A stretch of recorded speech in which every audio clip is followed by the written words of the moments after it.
ಸ್ನೇಹಿತರೆ, ಗೋವರ್ಧನ ಪೂಜೆ ಇದು ದೀಪಾವಳಿ ಹಬ್ಬದ ನಂತರದ ದಿನದ ಆಚರಣೆ ಆಗಿರುತ್ತದೆ.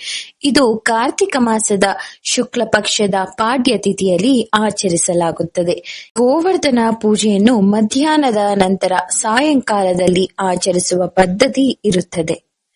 ಈ ಹಬ್ಬದ ಆಚರಣೆಗೆ ಪೌರಾಣಿಕ ಹಿನ್ನೆಲೆಯೂ ಇದೆ. ಅದೇನೆಂದರೆ, ಗೋವರ್ಧನಗಿರಿ ಒಂದು ಪರ್ವತ ಯಮುನಾ ನದಿ ತೀರದಲ್ಲಿ ಬೃಂದಾವನದ ಹತ್ತಿರವಿದೆ. ಒಮ್ಮೆ ನಂದಗೋಕುಲದ ಗೊಲ್ಲರು ಇಂದ್ರನಿಗಾಗಿ ಒಂದು ಯಾಗವನ್ನು ಏರ್ಪಡಿಸಬೇಕೆಂದು ಸಂಕಲ್ಪಿಸಿದ್ದರು.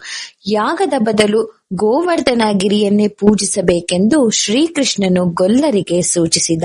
ಅವರು ಕೃಷ್ಣನ ಸೂಚನೆಯಂತೆ ಗೋವರ್ಧನಗಿರಿಯನ್ನು ಪೂಜಿಸಲು ಅಣಿಯಾದರು. ಆಗ ಇಂದ್ರನು ಕೋಪಗೊಂಡು ನಂದಗೋಕುಲ ಮುಳುಗಿ ಹೋಗುವ ರೀತಿಯಲ್ಲಿ ಮಳೆಯನ್ನು ಸುರಿಸುತ್ತಾನೆ. ಈ ಸಮಯದಲ್ಲಿ ನಂದಗೋಕುಲವನ್ನು, ಗೊಲ್ಲರನ್ನು ಮತ್ತು ಗೋವುಗಳನ್ನು ಕಾಪಾಡಲು ಶ್ರೀಕೃಷ್ಣನು ತನ್ನ ಕಿರು ಬೆರಳಿನಲ್ಲಿ ಗೋವರ್ಧನಗಿರಿಯನ್ನು ಎತ್ತಿ ಕೊಡೆಯ ರೀತಿಯಲ್ಲಿ ನಂದಗೋಕುಲ ಮತ್ತು ನಂದಗೋಕುಲದ ಜನರನ್ನು ಮತ್ತು ಹಸುಗಳನ್ನು ರಕ್ಷಣೆ ಮಾಡುತ್ತಾನೆ. ಇದು ಶ್ರೀಕೃಷ್ಣನ ಅದ್ಭುತ ಪವಾಡವಾಗಿರುತ್ತದೆ. ಇದರಿಂದ ಇಂದ್ರನ ಅಹಂಕಾರವು ಮುರಿಯುತ್ತದೆ. ಇಂದ್ರನು ಕೃಷ್ಣನಿಗೆ ಶರಣಾಗುತ್ತಾನೆ. ಶ್ರೀಕೃಷ್ಣನು ಗೋವರ್ಧನಗಿರಿಯನ್ನು ಎತ್ತಿದ ಈ ದಿನವನ್ನು ಗೋವರ್ಧನ ಗಿರಿಧರನ ಪೂಜೆ ಎಂಬುದಾಗಿ ಶ್ರೀಕೃಷ್ಣನ ಪೂಜೆ ಮಾಡುತ್ತಾರೆ. ಈ ವಿಚಾರವಾಗಿ ಹರಿವಂಶ ಪುರಾಣ, ವಿಷ್ಣು ಪುರಾಣ, ಭಾಗವತ ಪುರಾಣದಲ್ಲಿ ಉಲ್ಲೇಖ ಮಾಡಲಾಗಿದೆ.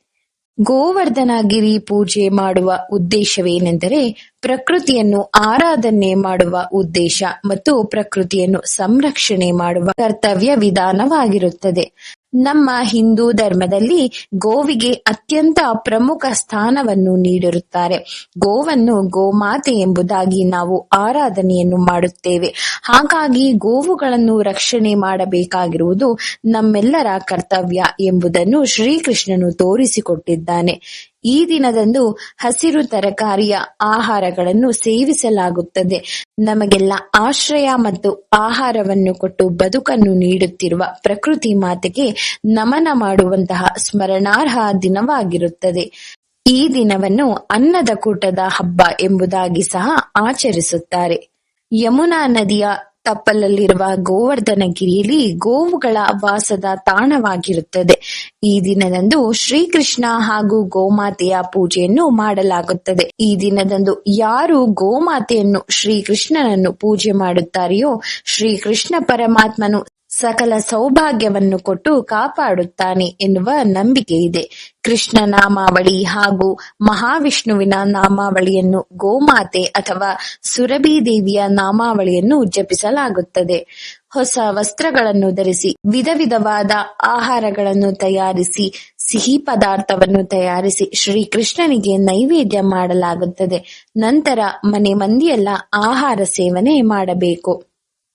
ಈ ದಿನದಂದು ದೀನ ದಲಿತರಿಗೆ, ದುಃಖಿತರಿಗೆ, ವಿದ್ವಾಂಸರಿಗೆ ನಾನಾ ರೀತಿಯ ಭಕ್ಷ್ಯ ಭೋಜನಗಳನ್ನು ನೀಡಿ ವಸ್ತ್ರ, ಹಣ್ಣು, ತಾಂಬೂಲ, ದಕ್ಷಿಣೆ ಶಕ್ತ್ಯಾನುಸಾರ ದಾನ ಮಾಡಿ ಗೌರವಿಸಿ ಸಂತೋಷ ಪಡಿಸಬೇಕು.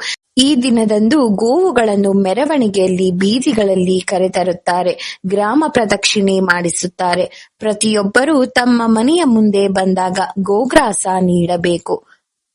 ಗೋವುಗಳಿಗೆ ಏನಾದರೂ ತಿನ್ನಲು ಕೊಟ್ಟು ಪೂಜಿಸಬೇಕು. ಹೀಗೆ ಗೋಪೂಜೆ ಈ ದಿನ ಮಾಡುವುದರಿಂದ ಮಾನವರು ಎಲ್ಲಾ ಪಾಪಗಳಿಂದ ಮುಕ್ತರಾಗುತ್ತಾರೆ. ಶ್ರೀ ಕೃಷ್ಣಾರ್ಪಣಮಸ್ತು. ಧನ್ಯವಾದಗಳು.